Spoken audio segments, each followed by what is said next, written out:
Happy Tuesday. So before I start, remember the activities that I am doing here on YouTube are for those of you that aren't able to make it to group. And then if you are coming to group, we're going to do these same activities Tuesday afternoons group. So you can take a peek at them ahead of time. You can get them done ahead of time if you want, but then if you come to group, you might be bored. So first I'm going to start by reading our story from this week. I had a little gingerbread. Then we're going to color our gingerbread character. And then you would need crayons, markers, color pencils for that. And then you'll need this H with the attachments. We're going to make a horse. Horse, because that starts with our H. All right, here we go.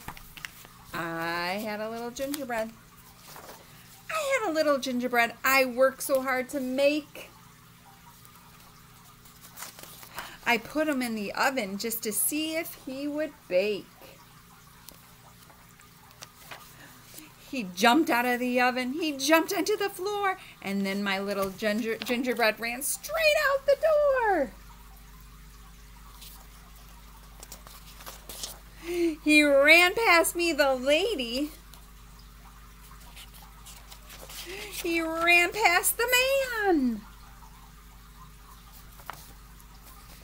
He ran and right past the cow and yelled, "Catch me if you can!"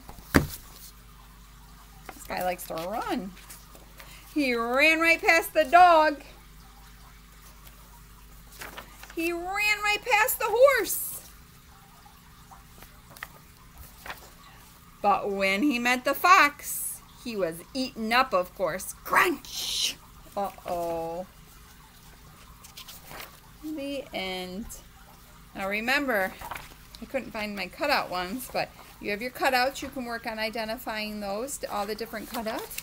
You can work on practice running, whether you're standing, whether you're in your equipment, whether you're standing at the couch and you just work on lifting those legs up and down, up and down, up and down. Or you work, maybe you're leaning against the couch and you work on those arms going straight. If you were at group on Monday, you were able to see Miss Angela. She worked on stirring up the gingerbread. She worked on rolling it out and in, out and in. She worked on pushing those cookie cutters down, get those hands open and push, push, push. She worked on putting it in the oven.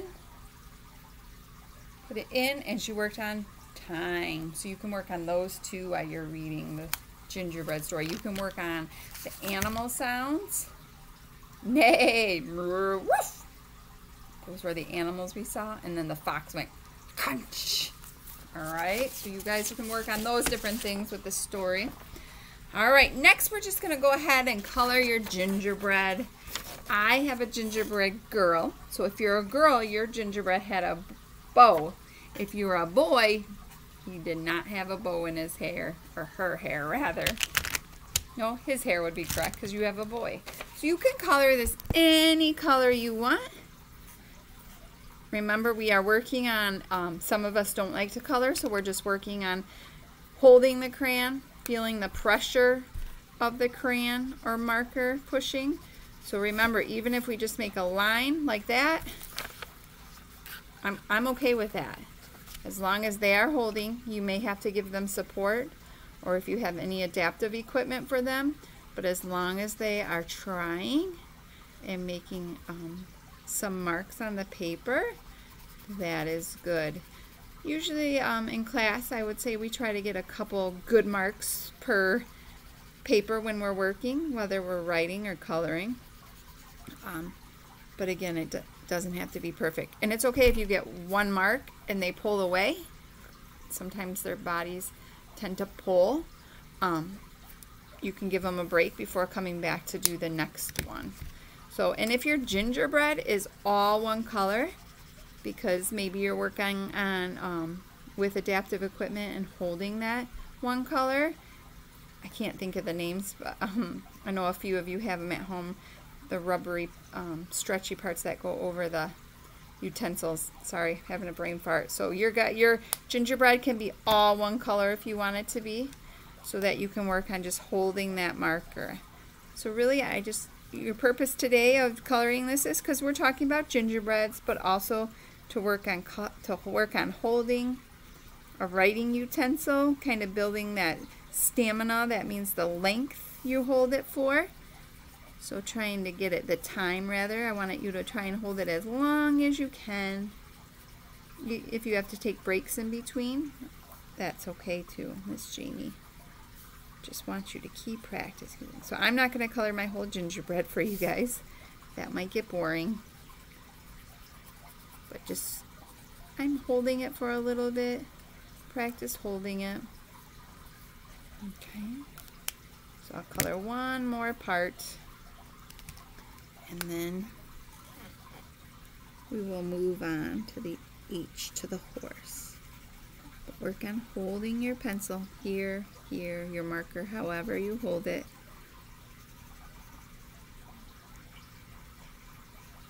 Building that time up of how long you're keeping it in your hand. Sorry if it's loud in the background, it's the fish tank. I was trying to find a quiet place that had some room. Alright, so I will stop. You guys can keep coloring. Send me a picture of your gingerbreads when you're done, if you will. I would love to see them. So here's mine. I'm going to color her dress later. Alright, so now we need to make the H is our, we need to make the horse rather. H is our sound this week. So remember, like you're blowing out. If you have a mirror, it's great to practice on the mirror, blowing on the mirror and fogging it up, or a window if mom or dad doesn't mind. It can get a little messy, but it's good practice to bring that out. And once they see what it does and what they could do, you could let them make an H in it if you wanted to. I know, I'm sorry. I'm giving moms and dads more work than they already have. Well, they got to clean windows. But just an idea, just a suggested idea. I'm trying to open my glue. So. Alright, so we're going to make a horse. Our H is a horse, and I'm pulling up my cheat sheet picture here.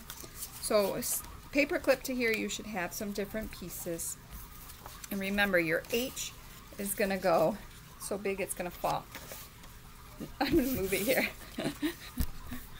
I'm having a failure here. That's alright. Remember, we're going to go down, stop, ribbit to the top over here. Down, stop, and walk across the fence. That's how our H goes. Alright, so the first things first, your H can go either way, but this is the face, the mouth rather, face and the mouth of the horse. So that we're going to put some glue on the back, and we're going to glue it to the top of our H. So I'm going to go ahead, maybe, there we go, put some glue on here. Or if you rather put some glue just on your H so you know where it goes, you can do that too. And you kind of just tilt it a little bit like this and pat it down. Try and get all those fingers open and pat it down. Okay? So there's our H in this table. Now, next week everybody will have scissors, but not everybody has scissors right now. So this part of it will skip, but before we do that part, we're going to put his nose on, and his nose goes down here. Okay, so we're going to put glue on the back. See, there's a black circle. We're going to put glue on the opposite side. Just go around. You don't need a ton, but you need enough for it to stick. And I'm going to put it at the end of his face here like that. So again, pat it down, pat, pat, pat. Alright, I think this table I'm using is as old as I am, so it's kind of rickety. Okay? And next in your pile you will have an I. So either side you can put some glue because the marker ran through. Put some glue on it, and then put it up here on top. Hopefully you can see that. Okay? Now this part, if you have scissors at home, this is his mane, his hair. If you have scissors at home, go ahead and cut. I think all my scissors are probably upstairs with the kids. You can go ahead and cut that. If you don't have scissors, you can leave it blank like this. Like I said, next week we'll all have scissors. Since we're doing this a little longer, I'll send some scissors home for everybody. But go ahead and put some glue there. And then you're going to put it right behind his eyeball.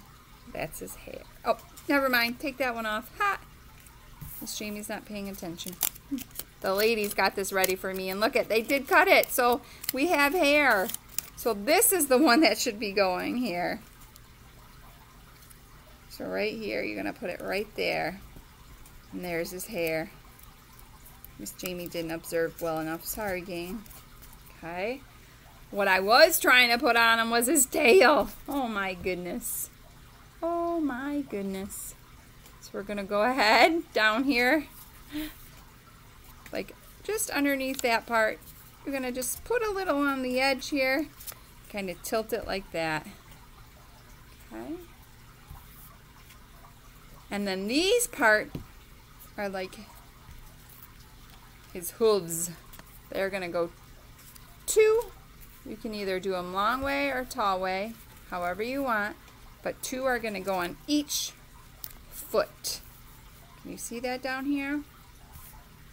So I'm gonna put some glue on either side, or I can put glue towards the bottom of the H on each side, and I'm gonna glue it down. This time I want you to use your pointer finger to push. Push, push, push. Pick the other one up. Maybe mom or dad can have it in their hand a little bit, even up like that. And they can work on using their pincer grasp to grab it and put it down, and then point your finger, push, push, push. I'm gonna go over here to the other side, put some glue over here. Get mom and dad or sister, brother holding it. I'm gonna use my pincer grasp, pinch, push down, and I'm gonna grab my other one from them, pinch, and pointer finger, push down. I can't see in my picture what this last part is for. So I don't know if you guys have that part, but I'm gonna skip that part. Not sure what it's for, but voila! We have a horse. Horse. There he is. All right, good job everybody, and I'll see you later.